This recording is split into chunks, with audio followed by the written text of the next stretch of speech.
Warung Lek Bagong ada update terbaru. Di depan gerobaknya ada tulisan dilarang ngebon. Sebenarnya itu bukan inisiatif Lek Bagong sendiri.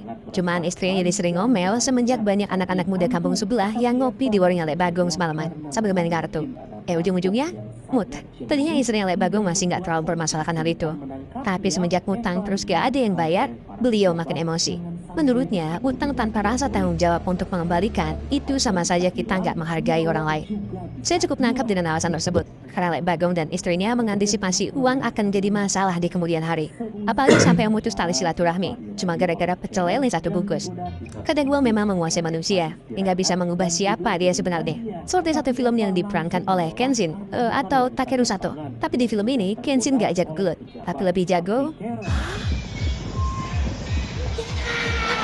Namanya Uzumaki Paijo. Paijo adalah pria yang sangat culun dan hidup serba lurus. Paijo memiliki sahabat sejak kecil yang bernama Endo. Sambil kuliah, mereka berdua bekerja sampingan menjadi stand up komedian di beberapa tempat teater. Mereka berdua seakan tak pernah bisa terpisahkan. Bisa dikatakan, Paijo adalah 1% yang tak pernah dimiliki dalam 99% hidup Endo. Endo adalah orang yang sangat cerdas dalam hal finansial. Itulah mengapa Paijo selalu meminta saran padanya. Apapun tentang masalah finansial yang terjadi pada Paijo. Termasuk bagaimana ia bisa lepas dari jeratan hutang keluarga. Malam itu, Paijo curhat. Menjadi sandwich generation di dalam muda. Apalagi di tengah keluarga Paijo yang berjudi berat. Hampir tiap hari, penagih hutang datang. Bahkan dengan kekerasan. Hal itu tentu saja membuat Paijo menjadi sangat takut dengan uang.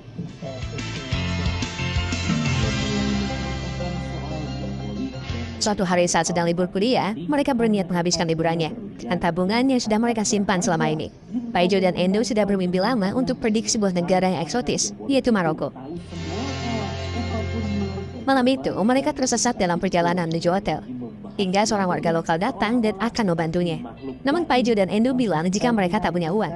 Si warga lokal ini sama sekali tak mempermasalahkan uang, karena dia benar-benar ingin membantu. Endo dan Paijo tentu saja sangat senang dengan keramahan pemuda ini. Namun sesampainya di hotel, pemuda itu tiba-tiba minta bayaran. Tentu saja Endo langsung marah, karena tak sesuai dengan ucapannya pertama kali. Pemuda ini pun ngomel-ngomel sambil pergi.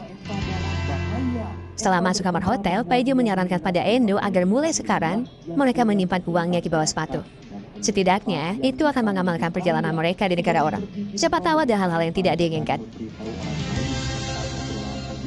Hari berikutnya, mereka melanjutkan perjalanan. Namun di tengah jalan, tiba-tiba pandangan Paijo mulai kabur. Ia pun masih jatuh pingsan tepat di dagangan barang pecah belah. Bukannya nolong, pedagang itu justru berteriak minta tolong. Karena Paijo dan Endo dituduh sebagai maling yang sengaja pura-pura jatuh. Padahal mau nyolong dagangannya. Malam harinya, setelah Paijo bangun, ia mencari Endo yang sedang santai depan hotel. Endo pun mengajaknya duduk dan menceritakan jika tadi Paijo sudah dibawa ke rumah sakit. Awalnya semuanya mencurigai mereka berdua. Namun setelah Endo membayar semua ganti ruginya dan meminta pertolongan warga sekitar dengan imbalan uang, semua orang berubah menjadi baik dan siap menolong. Paijo penasaran, berapa banyak dia keluarkan uang? Endo dengan santai menjawab, 40 juta rupiah. Namun Endo tak mempermasalahkan sama sekali, karena hal itu bisa di-cover dengan asuransinya di Jepang. Hari-hari yang sungguh seru dan penuh arti. Mereka benar-benar habiskan sebagai sahabat yang saling membantu. Hingga keesokan harinya, mereka menikmati perjalanan yang sangat luar biasa. Menaiki onta dan ditemani senja di padang gurun. Sebuah pengalaman yang sangat mengesankan, karena perjalanan mereka di Maroko ini adalah hari terakhir mereka saling bertemu. Endo sudah memutuskan untuk tak melanjutkan kuliah dan fokus dengan mimpinya. Sebenarnya Endo sudah merencanakan dengan matang semua ini bertahun-tahun. Ia pun sebenarnya sudah menyimpan uang 10 miliar hasil dari kerja part-time-nya yang ia masukkan ke dalam saham. Dari sanalah uang Paijo mulai berkembang. Perjalanan ke Maroko bersama Paijo membuatnya memiliki ide cemerlang, yaitu membuat aplikasi belanja online, di mana semua orang bisa menentukan harganya sendiri sebagai penjual. Dan pembeli bisa membeli barang sesuai harganya masing-masing. Lebih gampangnya semacam Tokopedia versi Jepang yang akan dia buat. Paijo yang gak ngerti finansial sama sekali hanya merasa bodoh. Kenapa uang Endo bisa berkembang, sedangkan ia tak tahu sama sekali bagaimana caranya hal tersebut terjadi. Di tengah kekagumannya, Paijo hanya bisa mendoakan yang terbaik untuk karir dan masa depan Endo. Ia pun berterima kasih karena sudah menjadi sahabat yang baik untuk hidupnya. Dan sebuah lelucon yang biasa Endo bawakan di stand up komedi, ia persembahkan untuk terakhir kalinya pada Paijo kala itu. 白浜を一席申し上げます。普段というやつで開け物に始めるっていうと、開け、おはいさ、なんだよ。いや、もう、オプストックだよ。消そうだけど、おか、あ、あげてくれ。俺の首と胴体はついちゃいなかったのか。じゃあお前さ、私と別れない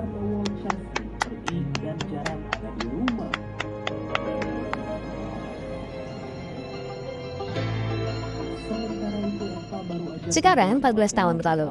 Kini, Paijo bekerja sebagai penjaga buku perpustakaan. Ia terlihat lesu dan kurang tidur. Bagaimana tidak? Sepulang kerja jadi penjaga perpus, Paijo lanjut lembur malam di pabrik roti untuk mencari tambahan uang demi melunasi hutang orang tuanya gara-gara judi yang sebesar 3 miliar rupiah. Dengan penghasilannya sekarang, setidaknya butuh waktu 30 tahun untuk membayar hutang yang tak pernah ia nikmati. Karena hal inilah, hubungan rumah tangga Paijo hancur. Paijo diceraikan istrinya karena judi membuat keluarganya miskin dan berantakan. Namun Paijo berjanji akan segera melunasi hutang itu bagaimanapun caranya agar ia bisa rujuk kembali dengan istrinya. Semenjak ditinggalkan istrinya, Paijo hidup di kos-kosan kecil. Hari ini Paijo bangun kesiangan. Sekarang adalah jadwalnya untuk bertemu putrinya yang paling ia cintai. Hari itu, ia mengajak anaknya jalan-jalan melihat sepeda karena anaknya ingin sekali punya sepeda. Namun tiba-tiba seorang nenek muncul dan memberikan kupon lotre pada putrinya. Nenek itu bilang bahwa ia cuma pengen dapat hadiah tisu, bukan kupon lotre. Nenek itu pun langsung pergi dan kuponnya diberikan kepada Paijo. Iseng-iseng, ia pun mencetak kupon lotre tersebut bersama anaknya. Keesokan harinya, dia pun juga iseng lagi menonton acara pengundian lotre itu. Dan saat undian diumumkan, alangkah kagetnya Paijo saat melihat angka yang keluar sama dengan angka undian lotrenya. Malam itu, Paijo mendadak jadi sultan paling kaya di Jepang karena memenangkan lotre sebesar 300 juta yen atau sekitar 35 miliar rupiah. Hari berikutnya, Paijo langsung menemui perusahaan lotre itu. Mereka akan memberikan cek pencairan dan mengingatkan untuk menggunakan uangnya dengan baik. Kini 35 miliar rupiah sudah ada di dalam rekeningnya. Namun ketakutan Paijo kembali berkecamuk di kepalanya. Saat ia membaca berita, banyak sekali orang yang menang lotre langsung miskin lagi. Bahkan hingga meregang nyawa. Ia benar-benar tak tahu uangnya harus diapakan. Sampai tiba-tiba, ia tak sengaja buka album foto dan ingat jika ia punya sahabat yang sangat ahli di bidang finansial. Setelah mencari tahu di mana Endo berada, ia akhirnya mendatangi tempat Endo berada. Setelah belasan tahun tak pernah melihatnya, sebuah pelukan hangat bawa mereka di sini. Endo kini sudah menjadi seorang pengusaha sukses. Paijo pun tak mau berbasa-basi dan langsung mengutarakan niatnya. Paijo meminta Endo mengajarkan padanya bagaimana seharusnya uang sebanyak ini digunakan. Karena walaupun kini ia menjadi sultan paling kaya, tapi Paijo sadari dia buta finansial. Setelah ia melunasi hutangnya yang sebesar 3 miliar rupiah, Paijo benar-benar ingin kembali memiliki keluarga yang utuh lagi dan tak mau bersentuhan lagi dengan hutang. Mendengar itu, perlahan-lahan Endo mengeluarkan uang yang sangat banyak dari tas Paijo. Endo hanya berkata, tak ada yang benar-benar mau mengerti uang. Uang selalu mengendalikan manusia. Ia juga menambahkan bahwa sebenarnya ia juga tak tahu bagaimana caranya menggunakan uang yang benar. Oleh sebab itu, Endo mengambil segepok uang dan meminta Paijo untuk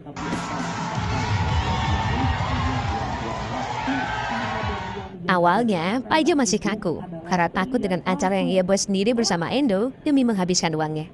Di tengah pesta, Paijo pun kaget ketika seorang wanita bernama Akira menggodanya dan meminta kontak HP-nya.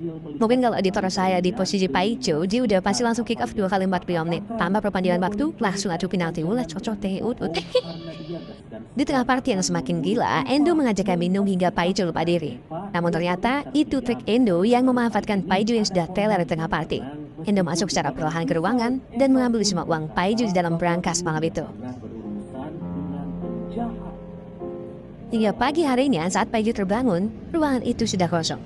Hingga Paijo menyadari bahwa tas dan berangkasnya juga kosong tanpa ada Endo di sana. Sedangkan Endo sudah tak bisa lagi dihubungi. Sungguh sial dan terlalu polos Paijo ini.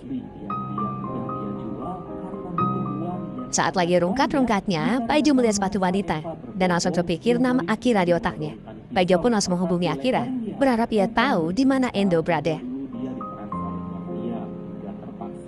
Namun saat bertamu di sebuah kafe, Akira bilang bahwa ia hanya diajak temannya buat party tadi malam. Namun setelah Akira membantu mencari informasinya, ia mendapati jika Endo adalah salah satu pemilik perusahaan aplikasi YouCam.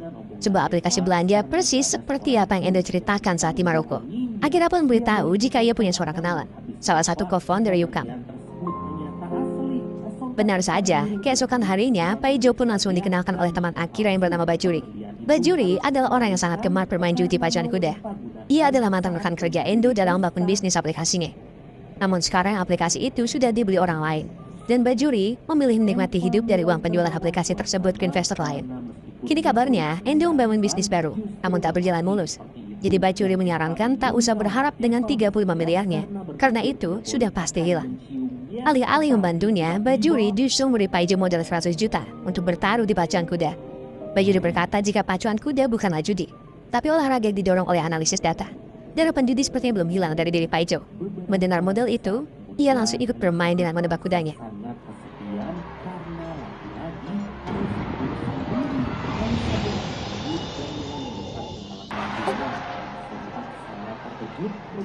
Tanpa disangka-sangka, kuda tebakan Paijo benar-benar menang. Dan ia menang 10 miliar rupiah.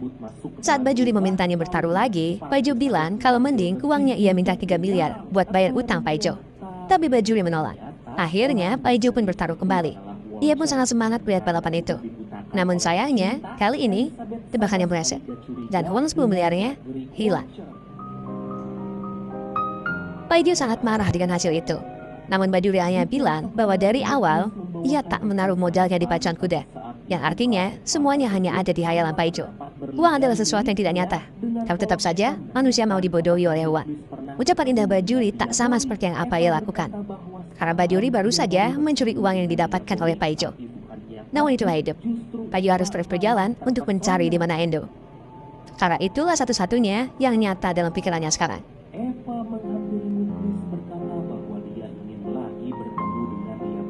Dalam perjalanan penuh dengan harapan yang patah, Akira hanya meminta maaf karena ia mengantar pada orang yang salah. Namun Paijo mendapat info dari Akira. Ada orang lain yang saat itu membangun bisnis dengan Endo. Sayangnya ia tak bisa menemaninya. Paijo pun langsung bergegas untuk menemui pria yang bernama Senju. Setelah menjual pemilikan aplikasi Yukam, Senju kini menjadi motivator keuangan paling terkenal di Jepang. Ia pun sangat sibuk, jadi Paijo harus ngobrol sambil mengikutinya. Dari cerita Senju, Paijo makin tahu ceritanya. Jadi sebenarnya saat itu, aplikasi Yukam ditawar oleh investor terbesar di Jepang dan menginginkan untuk mengakuisisinya dengan harga yang fantastis. Itulah yang akhirnya yang membuat Senju dan Bajuri sepakat untuk menjualnya. Sedangkan Endo, ia bersikeras tak mau menjualnya karena Endo merasa Yukam mampu berkembang lebih besar lagi. Namun karena Senju dan Bajuri terlanjur tergiur pada uang itu, mereka berdua memaksa Endo untuk menjual total saham Yukam. Semenjak itu, Endo sangat trauma dengan uang dan wanita. Karena pada saat itu, hubungannya dengan sekretaris pribadinya yang bernama Keiko kandas di tengah jalan. Namun, Paijo saat itu masih penasaran dengan Senju. Akhirnya, ia sengaja menunggu Senju sambil menonton Senju menjadi motivator di sebuah acara. Di dalam acara motivasinya, Senju mengatakan bahwa uang tidak ada artinya. Uang hanyalah kertas yang menjadi alat tukar. Sudah seharusnya manusia lepas dari kuasa uang dan berjalan sesuai dengan mimpinya. Jangan sampai uang berkuasa atas diri kita. Untuk membuktikan itu, Senju pun mengeluarkan uang 1 koper dan membuangnya ke langit. Semua orang di ruangan itu pun melakukan hal yang sama. Jangan membuka dompet mereka semua dan membuang semua uangnya. Namun setelah acara itu selesai, semua kru Senju mengumpulkan semua uangnya dan menyetrikanya. Sehingga Senju bisa mengumpulkan uang yang sudah dibuang para penonton yang hadir. Penipuan berkedok motivasi yang sepertinya tidak asing untuk kita. Memanfaatkan masalah orang lain demi keuntungan diri sendiri. Alih-alih meminta orang tak menyembah uang, namun dirinya sendiri adalah penyembah uang yang handal. Bahkan memperbudak orang-orang yang butuh bantuan. Hal tersebut tentu saja membuat Senju marah. Namun setidaknya, Paijo kini mendapatkan kontak sekretaris pribadi Endo untuk ia hubungi. Keesokan harinya, Paijo langsung menuju ke sebuah alamat di mana Keiko, mantan sekretaris Endo, berada. Sangat jauh berbeda keadaannya dengan 2 orang sebelumnya yang ditemui Paijo. Walaupun ia mendapatkan uang 100 miliar rupiah setelah penjualan aplikasi Yukam, Keiko memilih untuk hidup sederhana di sudut kota. Paijo pun langsung mengkonfirmasi apakah Endo benar-benar pernah ada hubungan dengan Keiko. Keiko pun langsung menjawab bahwa itu hanya rumor yang sengaja dibuat oleh Bajuri dan Senju. Begitulah uang ketika menguasai seorang manusia. Mereka bisa melakukan apa saja hanya untuk menjatuhkan yang lain. Keiko pun langsung bertanya balik pada Paijo. Apa yang akan ia lakukan jika uang 35 miliarnya kembali? Mendengar jawabannya, Keiko hanya tersenyum dan memperlihatkan suguhan istimewa untuknya.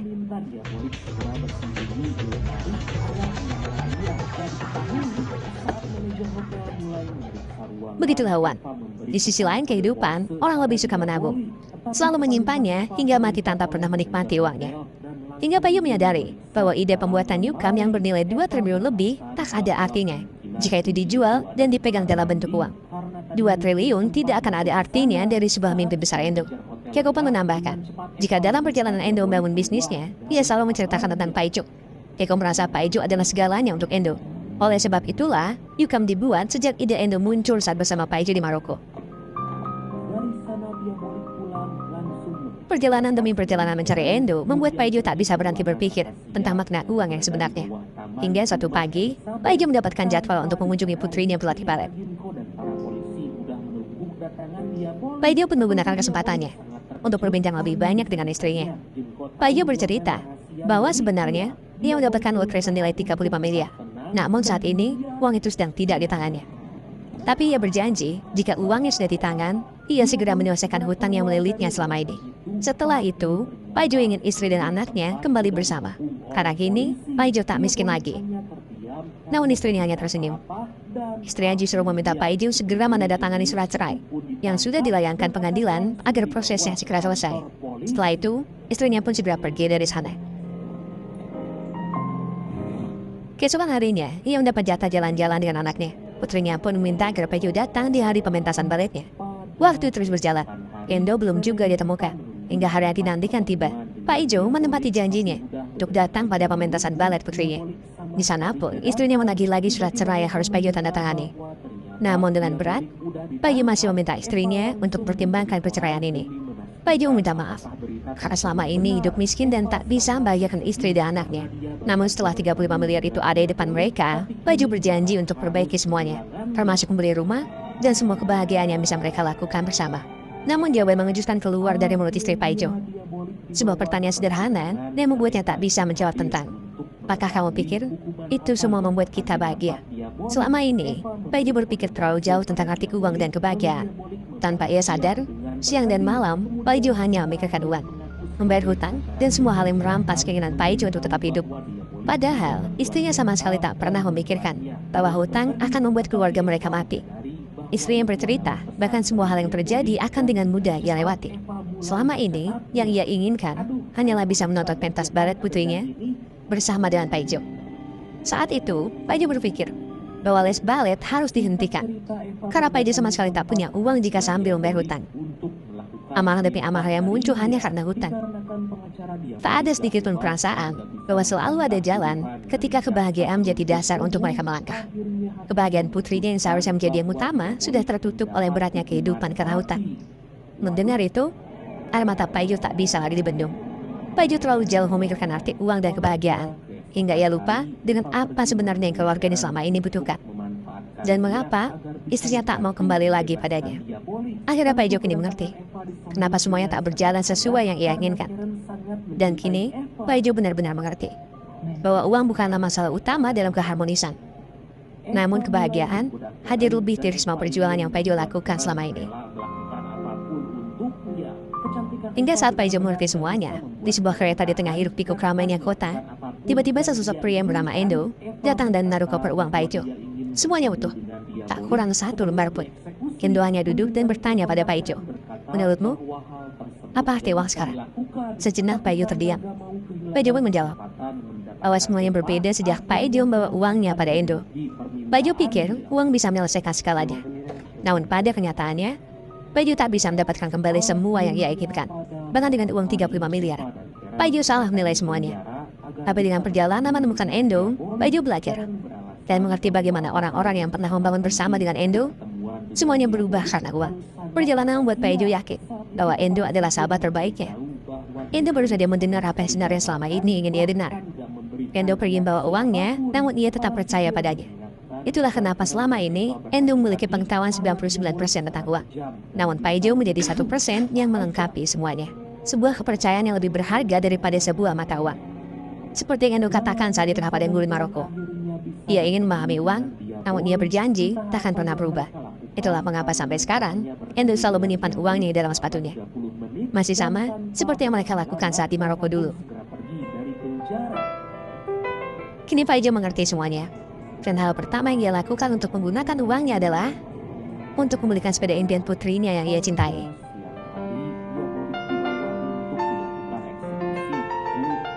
Dari film ini kita belajar tentang banyak hal.